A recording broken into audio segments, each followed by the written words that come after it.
Sir new stock వచ్చిందా? అవునమ్మా, new stock వచ్చినాయి, ఇయర్ రింగ్స్ వచ్చినాయమ్మా.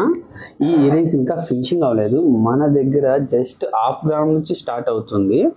ఇలా లక్ష్మీదేవి బొమ్మ వచ్చి కింద చిన్న లాకెట్ లాగా వచ్చి, అలాగే చిన్న బొట్టు వచ్చి పైన ఇలాగా ప్లెయిన్లో చేశారమ్మా.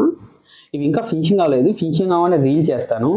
మనకి ఒక 1 వీక్ బ్యాక్ ఒక సెలబ్రిటీ కాల్ చేశారు. వాళ్ళకి వాళ్ళ సిస్టర్కి ఒకేలాగా ఉండాలండి, ఫుల్ చెవు మొత్తం రావాలి, కింద బొట్టు ఉండాలని మనకు పిక్ పంపించారు. అవి జస్ట్ వర్క్ అయితే అయినా, ఇవి కూడా ఫినిషింగ్ అవ్వలేదు. మీకు ఈరోజు అవి చూపిస్తాను. సెలబ్రిటీకి వాళ్ళ సిస్టర్కి టూ మోడల్స్ చేసామమ్మా. ఇవి వచ్చి స్టోన్ వర్క్ వస్తుంది. వాళ్ళ సిస్టర్కి ఫుల్ స్టోన్ వర్క్ కావాలన్నారు. వాళ్ళ సిస్టర్కి ఇలా చేసాము. ఇవైతే ఇంకా ఫినిషింగ్ అవ్వలేదు. ఇవి గోల్డ్లో వాళ్ళు కనుక్కుంటే 30-35 గ్రామ్స్ చెప్పారు. మన దగ్గర